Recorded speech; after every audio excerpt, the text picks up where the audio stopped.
Hello, and welcome to a brand new episode of Catching Up with the Royals with me, Richard Coles. And me, Emily Andrews. This is the podcast that takes you beyond the headlines and lifts the lid on what life is really like behind palace walls. We're taking a look into the Royals' relationship with the press. And they said, Emily, if you ever do anything like that again, you will not be invited on these engagements. We'll explore the history of this special but sometimes peculiar relationship and find out how it's changed over time.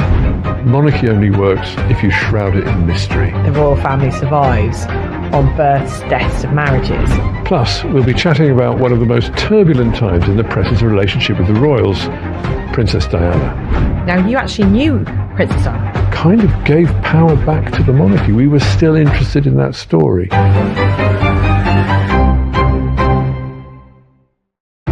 So, Emily, this is something you particularly wanted to talk about and are particularly well qualified to talk about. Oh, thanks, Richard. Well, yeah, I suppose I've been part of the Royal Rota for, I think, since 2011, 2012, like 15 years. Can I be that old? No. That's what you were going to say, wasn't it? No, I was going to say, what's the Royal Rota?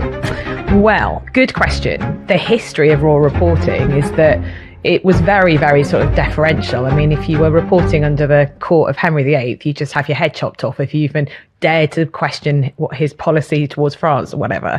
And then if you sort of roll forward to the 20th century, it was still pretty much the same. I mean, we might have got rid of beheading, but the press's relationship with the royals was very deferential.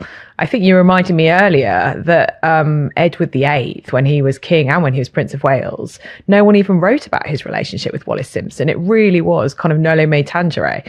The royals were untouchable. Then, of course, the tabloid press rolled into town with Rupert Murdoch's Purchase of the Sun in 1969. And it all got a bit crazy. And there were, everybody wanted to know about the royals. Everybody wanted to see the young, glamorous women, Diana, Sarah Ferguson, and it all got a bit too much. So between the palace and the royal correspondents on the newspapers, actually, they came up with what is called the Royal Rota. So how it works is each royal correspondent from the papers, and there are about 4 or 5 members of the broadcast press. That means that on every royal engagement and every royal job, there'll be very, very small number of journalists, and it means it keeps the journalist numbers small, which is how the royals like it. And also, I suppose it kind of works for everybody, doesn't it? So those people on the Royal Rota would share that material with other journalists. So it stops there being a feeding frenzy and also limits the amount of contact the royals have to have with press. Absolutely. On the latter point, yes, because the royals don't really like the press, even if they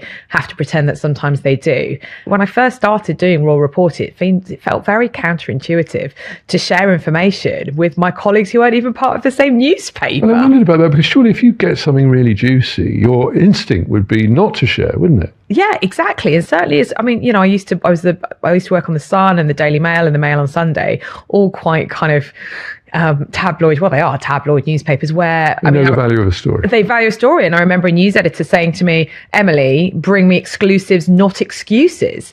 But the thing is, Richard, the benefit to the royal family of us being there is that often when we're invited, and we are invited, as the courtiers continually tell us, we're invited to cover these events. Actually, what you're seeing is nothing particularly salacious. You might be seeing, the Prince of Wales, as then was Charles, at a hospital. I remember meeting him for the first time at King's College Hospital in South London. And I stood in the lineup and he came up over and spoke to me and said, "Oh, hello. And who are you?" I think he expected me, because it was the first time, one of the first jobs I did, was the Sun's royal correspondent. I think he expected me to say I was an anaesthetist or a nurse, maybe. And I said, "Hello, sir. Good morning. I'm the Sun's new royal correspondent." "Oh," he said, looking me up and down, "things are looking up," which was very kind of him. And it's a dance, right? Because they've got their steps and you've got your steps. But and the other thing that occurs to me, if you've got a Royal Rota, if there's just a handful of you, then all those comms people employed by the palace can concentrate their efforts, right? They can.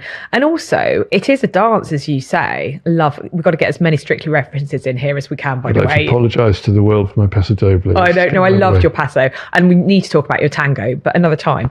Because the palace allow access and invite the journalists along, that means, of course, that they can control the message. You know, in times gone past, I have written things that the palace haven't liked very much, and they've threatened to throw me off the rota. They've threatened to withdraw my access.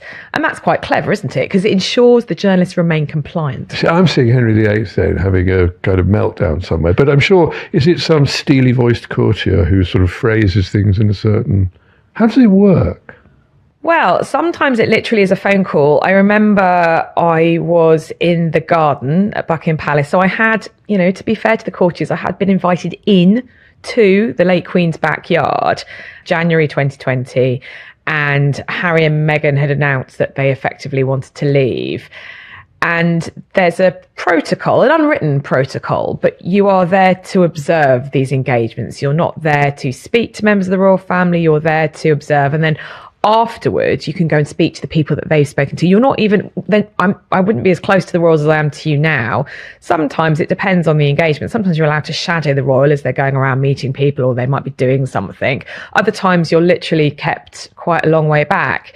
And Harry was doing a rugby engagement. So there was some rugby training going on in front of us, and there was a rope, and there were quite a few journalists. And I was with my friend Chris Shipp from ITV, and we were like, this is ridiculous. The biggest royal story this year, this 5 years is happening with Harry and Meghan. We've got to ask him something. The Sandringham Summit had just happened, and then they were all trying to work out how Harry and Meghan were going to leave. So me and Chris cooked up a little thing. He and his producer filmed it as I shouted at Harry, "Harry, sir, have you sorted things out with your family? Has something been decided?" If looks could kill Richard, I would have dropped down dead on the Queen's Garden. And then afterwards, I was rung up and told off. Firmly told off. There was no ambiguity about that. They were not messing around, and they were not jocular. And they said, "Emily, if you ever do anything like that again, you will not be invited on these engagements." And do you sometimes feel that they're just throwing crumbs from their table? And actually, sometimes you don't want to do that. Maybe you want to perhaps do something a bit more direct, but you can do that. You have to do that without inclusion in that particular circle. So I think if you're part of the Royal Rota, it is a balancing act, because you want to go to the engagements, you want to see the royals, you want to see them doing their job. Often, you want to give airtime and exposure to the charities or the causes. I do have a halo sometimes. Maybe working with you will improve that, Richard. Bank on it, babes. Oh, please, come on. It's the only reason I signed up to do this. I want to get to the pearly gates, be a little bit more... I tarnish. Yeah, untarnish me. Well, it's time for a quick break, but we've got a question for you to tide us over. What is the most expensive paparazzi photograph ever taken of a member of the royal family? Back after this.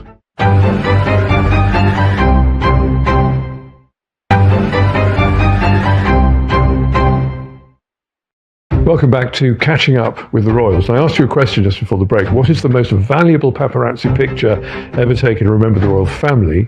Well, the answer is a picture of Princess Diana on Dodi Fayed's yacht. It sold for £4.5 million in 1997. It was one of her sitting on the end of the diving board. It was taken not long before they both tragically died. £4.5 million. Wow, that is a lot of money. I remember it's such an iconic image, probably because it was one of the last taken before her death. And I can't let us talk about Princess Diana, Rich, without asking you. Now, you actually knew Princess Diana. Well, yeah, I met her a few times. We were involved in the same charity, actually. So I remember the first time I met her was a charity thing, and we were all terribly excited. What was the charity? Well, the charity we were involved with was actually HIV/AIDS, which is where we worked together. Okay, yep. Well, it's one of her big passions, wasn't it? And it was a game changer. I mean, it's an extraordinary thing. I was very much involved with the sort of the beginning of campaigning around that.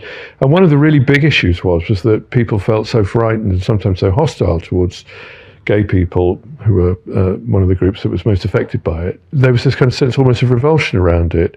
And Princess Diana, who understood a little bit about what it was like to be marginalised, I think, ironically, from the most looked at person in the world. She came and visited a unit, and she shook hands with someone who had obvious symptoms of HIV, and it was a game-changing thing. And she was just really had a natural affinity, I think, for people who were suffering and marginalised. And she could close the distance between a maybe indifferent, even a hostile public, and the reality of those people. And for that, eternal thanks are due, I think. And it's just interesting to see the way she did it, because what was so clever about her, and people often say that she wasn't, the joke about not being very smart, absolute nonsense. And I think you really saw how clever she was. She looked like a princess. She wore diamonds. It flashed, it sparkled. She looked great. But she undercut it at the same time. She'd make a joke about herself. And you immediately felt both dazzled by her and reassured by her. And I think that was part of why she was so effective, and also potentially so difficult for the royal family as it worked out how to address the world in a new era. Exactly, because in the 80s, they were really having to change and to become more modern. I mean, the sort of stereotypical picture of the royals with this stiff British upper lip. And here we were in the 80s, the decade of excess and champagne and city boys and girls, spending all their mega bucks, and the media age. Do you think that it was a problem that she was such a modernising and modern face of the family? I think she cut through in a way the other members of the royal family didn't. And I can quite see how, if you were the Prince of Wales and you had all the responsibilities that come with that and the destiny that awaits you, to have all of a sudden cameras turn away from you and turn on to your new glamorous, exciting wife, who was obviously at ease in a world of kind of pop music and celebrity and glamour. That must have been quite tricky. She was almost like the poster girl for the age, wasn't she? I mean, it's easy to forget now, but she was only 19 when she first started dating Prince Charles. I think they had something like a handful of dates before they even got married. Their wedding is still one of the most watched TV events. 750 million people worldwide watched. Yeah, I mean, I've married a lot of brides, and I've always felt a sort of, the pressure on the bride, because you're not just... Yeah. It's not just you, it's all the expectations of everybody around you. And we're talking about a dynastic thing. I think what's really hard for people to grasp now is they don't just fall in love and marry. That's a lovely story, isn't it? It's about dynastic. Who's this person? Are they going to be able to do the job? That's the critical thing. And I think with Diana, who of course grew up the daughter of an earl and grew up in an aristocratic world, in fact grew up at Sandringham, because the Spencer family grew up there before they inherited Althorp, their family seat. They kind of knew what it looked like, but once you're in it, and once you're carrying all that dynastic expectation, the politics of that's really tough. You encapsulated that brilliantly, and you said, when she met members of the public, she looked the part, she looked like a princess, but she kept it real by being so approachable. Do you think she used the press, or the press used her? I think it's a symbiotic relationship, which is a posh way of saying I think they ate each other's vomit in a way. Well, yeah, I mean, parasitical. I mean, I'm sure that the members of the royal family and William and Harry would have they do have a very definite view, and that the press were the parasites and they got rich off the back of their mother. But I think also it gave Diana power, and especially as she became a bit more remote from the royal family and she started to have a vision about what her life might look like, and also the life she would want for her boys, of course.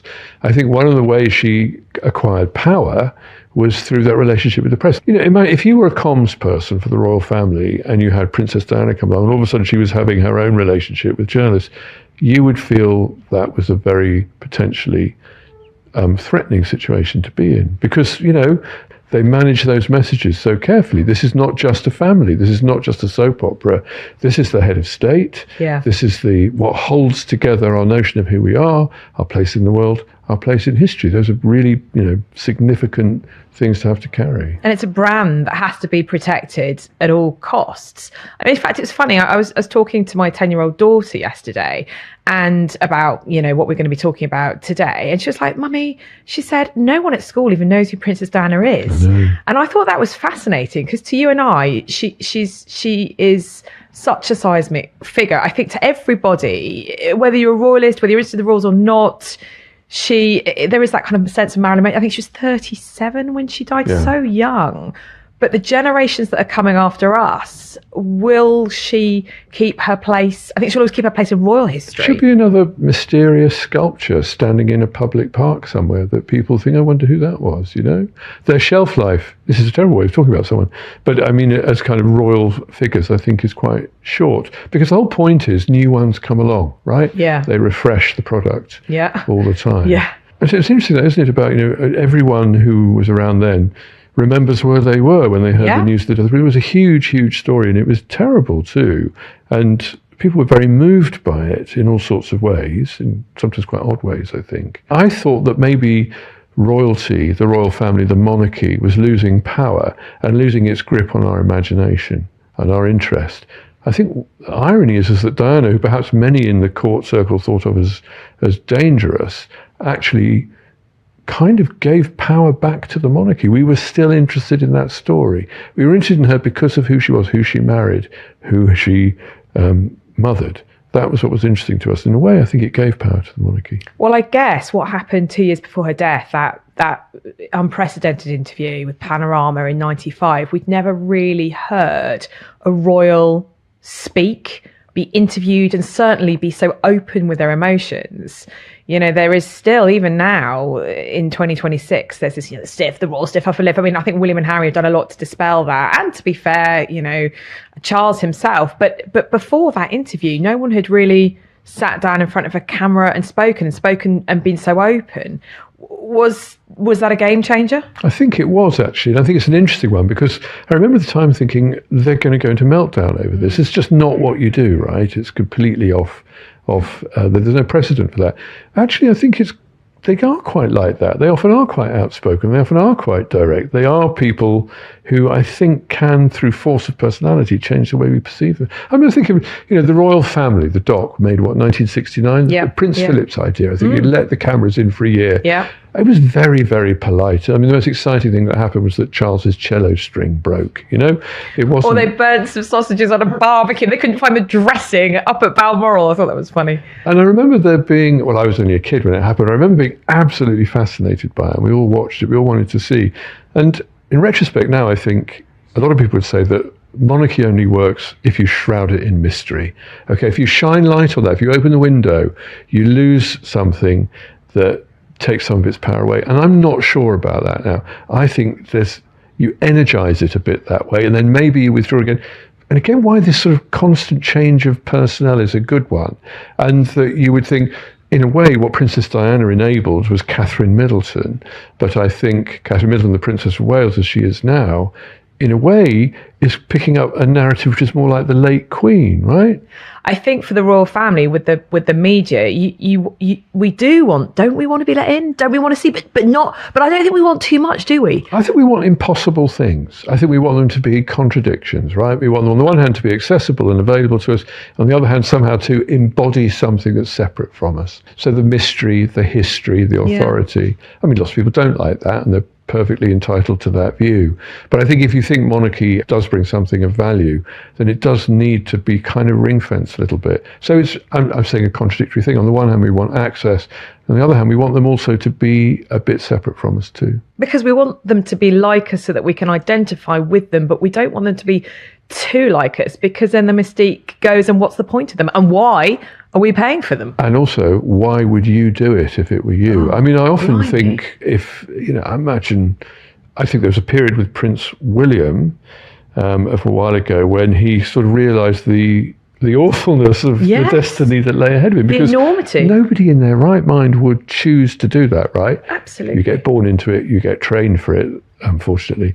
But I can quite see why you might think I would much rather just go and, I don't know, farm my estate and live the life of a simple landowning aristocrat, right? Totally. And I guess what happened with the press and Diana during the 80s and then the 90s with the War of the Waleses. And I mean, look, let's be honest about this, Richard. There was briefing from both camps. There was briefing from Diana's side. There was briefing from Charles's side. He had the kind of... explain what that means for the benefit of... Sorry, briefing. Yes, we know from Diana telling us in 95 that Charles had an affair with Camilla Parker Bowles. Now, it was pretty well known by that point. But I think when no one knew about it in the press, it was briefed that Charles was having an affair with Camilla. What does that mean? It means that people who were sympathetic to Diana would tell sympathetic journalists. Then photographers would follow Charles and Camilla. Obviously, there was that infamous incident with people listening in to phone calls on a radio transmission. Yeah. You know, Princess Diana had partners as well, and it became very acrimonious, written about in the press. And so if you are seeing that your point is not getting out or you're being unfairly victimized, you might let it be known or get your staff to let it be known to newspaper editors or proprietors or friendly royal journalists so that they can print your side of the story. But also, the intensity, the focus on her, the Princess of Sales, I believe, as journalists referred to her as, right? Yeah, because her pictures could command such high prices for the photographers who were following her. I mean, there was that awful, I think she only ever sued once because they were taking pictures of her inside her gym. She was a member of the Harbour Club in Chelsea, and I remember reading that they had to build up all these huge walls because the photographers were training their lenses in. I mean, I say that would never happen now, but of course, Kate Middleton got pictures taken of her when she was sunbathing topless in a very private French chateau where photographers had never been anywhere near. And the value of those pictures, of course, created such a market for it. I mean, there was somebody I know who was a good friend of hers, was with her when she left a building once, and they were perhaps outside. And it wasn't just that familiar thing of lots of people saying, Diana, Diana, and taking pictures and flash. They were saying stuff deliberately intended to antagonize her because they knew that there had been incidents when she'd just kind of, lost it. Remember that thing when she's going through an airport and she was just being pursued and she put the handbag up. Yeah. Because those pictures have got real value. So they would often deliberately and say things which were really, really very shocking things to say. And to kind of go out for dinner and step out onto the pavement and be greeted with that day after day after day, well, I would be volatile.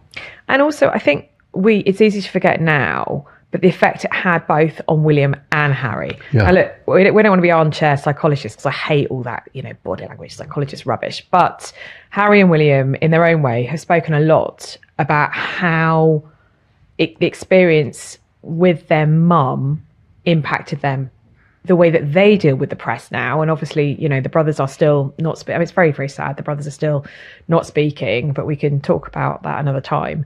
Because of such indelible memories from their childhood, neither Harry or William really want to engage with the press. And I think it's very interesting with William now. He is leaning in more to his destiny. I think you're right. I think he's more comfortable now with becoming king, but you're absolutely right. There was a period when he really, really didn't want it at all. Isn't that interesting? Because the one thing they perhaps had in common was that united, shared loathing of the media, whom they both understandably blame for hounding their mother.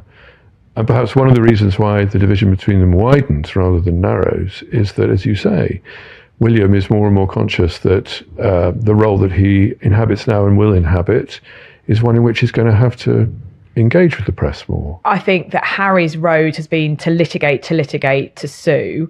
William's road has been to understand that he can use the press. He doesn't want to answer any difficult questions. Time for another break, but after we'll be taking a look at the royal family's biggest PR disasters and how they navigate a so-called crisis. But before we do that, we have another trivia question for you, and it's this. In her lifetime, how many corgis did Queen Elizabeth II own?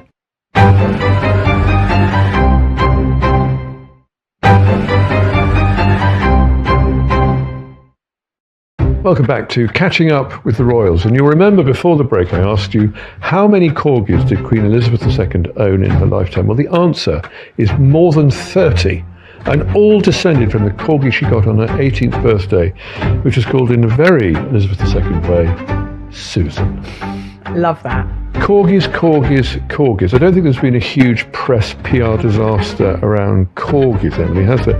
But there have been a few. And I'm thinking, I was in Lowestoft the other day. Were you? What were you doing in Lowestoft? I was doing a book festival in Lowestoft. Charming place. Do you think of... I've never been. Well, it's a lovely little place. We should go. We should definitely go. We wouldn't be the first to go there because 90 years ago, almost to the moment actually, there were two temporary residents of Lowestoft. Wallis Simpson, the wife of an American businessman, and King Edward VIII, who was having an affair with her. He was about to abdicate, perhaps the greatest royal scandal ever, just in living memory. And the reason was that he wanted to marry her. And the deal was that he could only marry her because she was a divorcee twice, I think, was if he abdicated the throne. Now, to establish the facts of a divorce in those days, you had to sort of do this little thing where you were seen together at an hotel or somewhere. Oh. And for this, they chose Lowestoft of all places. There's a charming hotel at Lowestoft. You can stay there now. I highly recommend you. A lovely tea. And it was there that Mrs. Wallace Simpson stayed, and there that the king was also, so that the... Was seen. They were seen together. Well, he used to go to a pub, actually, and used to stand people drinks in the bar, I was told, while I was there.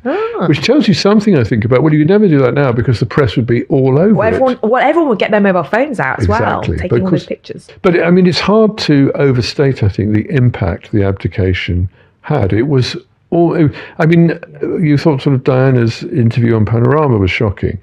Well, the king coming on the wireless and saying, I am unable to fulfill unless I'm married to the woman I love. I mean, it was just startling. It struck at the heart of state, church, monarchy, government. Stanley Baldwin, the Prime Minister, was involved. The Archbishop of Canterbury was involved. All these really tricky negotiations. And it ended up with Edward VIII abdicating, going off into a life with Wallace Simpson of kind of awful, sterile luxury, I guess. And it meant that George VI, who never intended or wanted the job, ascended the throne. The Queen Mother, as we know her, his wife, Queen Elizabeth, never forgave him for it because she think it killed her husband, not unreasonably. Net benefit to us, we ended up with Elizabeth II, who did a pretty brilliant job as monarch. But it was a moment that it's hard to... you couldn't really overstate just how significant it was. Totally, and I still think it is the defining royal moment of the 20th century, and it still has ramifications today in the 21st, because when Harry and Meghan were trying to negotiate their withdrawal as working royals, that spectre of the abdication still hugely hung over the whole discussion. And the late Queen, as we now must call her late Majesty, Queen Elizabeth, as the courtiers call her, the whole course of history was altered because of her uncle forsaking his duty for the sake of an American. And here it was history repeating itself. Fine, Harry's not the heir, he's the spare, as he always likes to remind us. But the royal family see their job as duty, and you never, ever give up on duty.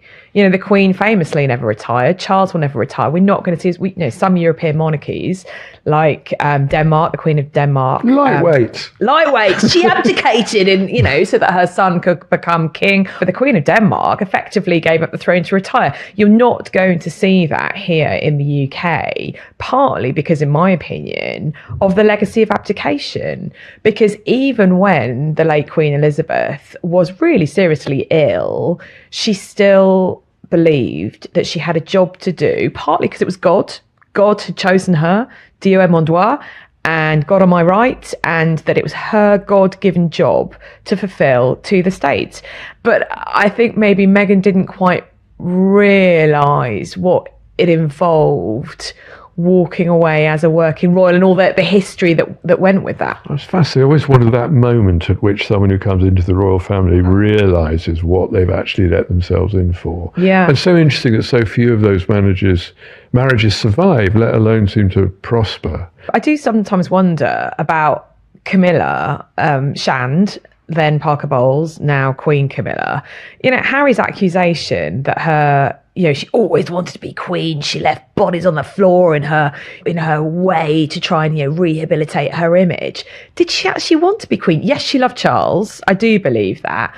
But, to marry into the royal family, I think she was quite happy to be his mistress. I think she does what she can to maintain a life that's separate from it. So she can sometimes take herself off and try to live a life where, obviously with a barricade around it, where's her and a dog, and a smelly old horse and all that kind of stuff that they seem to like. She can kick her shoes off, have a glass of red wine, roast a chicken. She used to be a smoker. The sacrifices one makes. The sacrifices you make after marrying to the royal family. I've got a good story about her. Go on, tell me. Can you share it? I can. It's the actor Dominic West, as you remember, played Prince Charles in that season of The Crown, which was about the marriage to Diana. It was very, very, must have been so difficult for the royal family to have to watch. Oh, yes. They were in it. They hated it. Well, it was announced that Dominic West had got this part, and then his wife, who lives in in Ireland has a big gardener, and Camilla is also into gardens.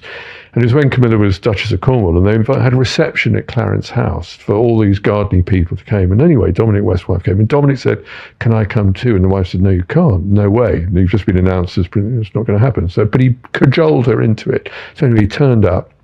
There they were at Clarence House. The Duchess of Cornwall walked in, came straight over to him, and he went, "Oh, good evening, Your Royal Highness." And she went, "Good evening, Your Royal Highness," and carried on past. But that rehabilitation of Camilla, I mean, after the death of Diana, when everyone was so deeply affected by that, and the whole thing was just too awful for words, to gradually all of a sudden start appearing in public life, and then to be accepted as a sort of palace insider, and then to be rehabilitated in that way, I think it's a very well executed thing. It was, and I think that obviously there's a lot of comms people who are employed at the palace, paid for by us, Richard, paid for by the British taxpayer.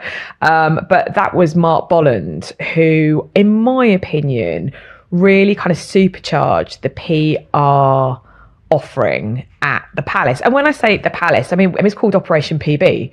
The operation, the manoeuvres to rehabilitate Camilla Parker Bowles. And maybe that's what Harry means when he accuses Camilla of doing it, but maybe what he meant to say, it was Mark Bolland. But I think Mark was very, very canny, because he made relationships with newspaper editors, with proprietors. He knew that Camilla was also interested in the media. He set up meetings, and he famously, when they first appeared together, Camilla and Charles, it was leaving a party at the Ritz.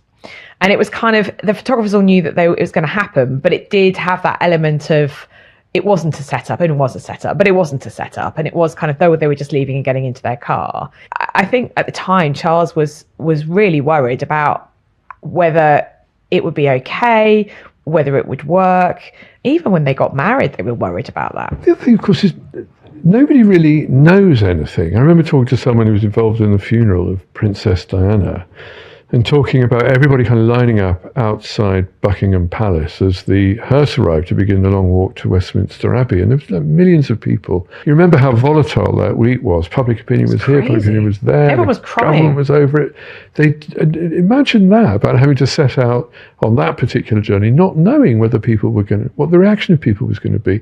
I just think that must be the most terrifying thing about that job, is that you step out and you have no idea what the reaction is going to be.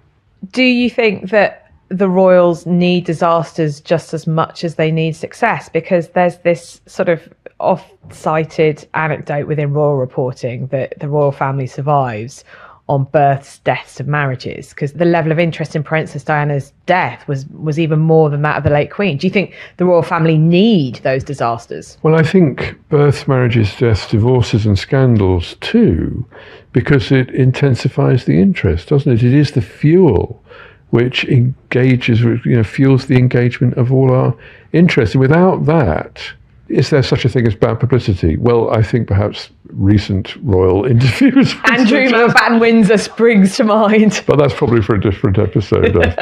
Well, now, listen, folks, time for a break. We're going to be opening our Royal Red Box to answer some of your questions. But before then, time for one last royal question. True or false? The royals aren't allowed to play Monopoly. Answer after the break. Dun, dun, dun.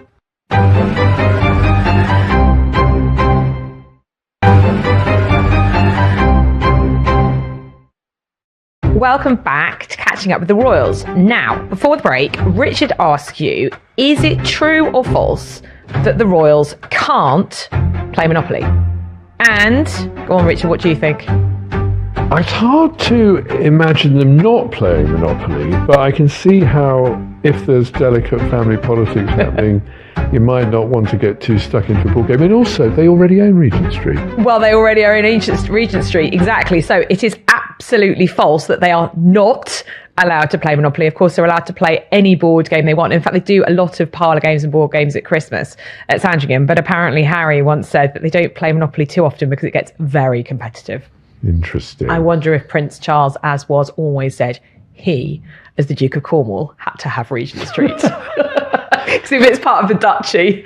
And what if you were playing Risk, for example, those former parts of the British Empire, they might go for that a bit more than a normal person. Yeah, maybe the late Queen might have liked that, but I think I can't imagine Meghan as the Duchess of Sussex would have enjoyed that very much if it were on her first Christmas at Sandringham.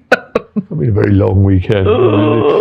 And very exciting now, Richard, we have viewers' questions. I love this bit of the show. And we've got a red box, look at that. We've got a red box. I somehow think this makes us more important than we actually are. That's the only thing I want in life is to be more important than I actually am. Our red box. Shall I tell you what questions we have today? Yes, please. So, Meghan from Already? Montecito. I know.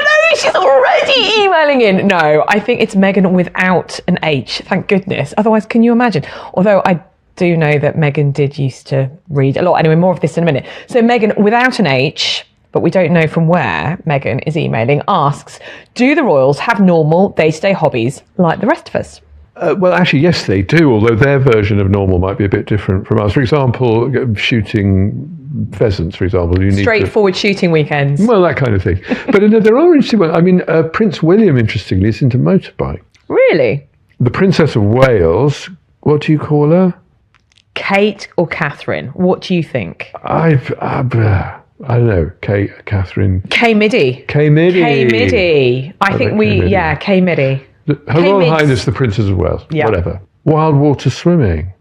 But where do you do? I suppose if you're in North Norfolk, you can get to the sea there. But I can imagine the palaver, though. Maybe they have to have like a mini submarine with security people.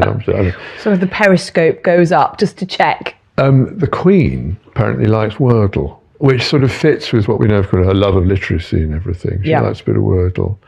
I mean, there have been some famous hobbies. I mean, George V, he was a great stamp collector, which is a very kind of typical of that era. Yeah. We're talking about the early 20th century.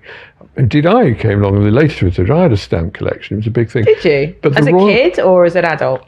Even I'm not that nerdy, although I have got a thing for World War II fighter planes, and for Christmas my partner gave me a schematic of a Mark I Spitfire. Don't start me on that. Wow. So yeah, nerdy. But I don't have a stamp collection anymore. But the Royal Stamp Collection, because this is an interesting thing, their hobbies, but everyone collected stamps.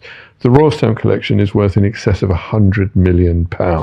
Wow. Because if you are King George V, you can, Well, the Royal Mint will just send you, a whole first, is it called, the first edition? Is it a first day cover thing, that's wasn't it? He just, and also some of the rarest, in fact, the rarest stamps are in the Royal Stamp Collection. I just like the thought of them getting into a sort of like Cabbage Patch Dolls or Trivial Pursuits and things like that. I suppose one of the things I remember going to Sandringham once, and in the sort of drawing room there, somebody opened a little cupboardy thing, and inside there was a telly. And so apparently the Queen Mother used to watch the racing. Yes, and the late Queen Elizabeth, loved a bit of TV. Apparently she used to watch Coronation Street. And one year there was some Coronation Street special, and maybe she was doing her day job, which was going to church on Christmas Day at Sandringham and, quite right too.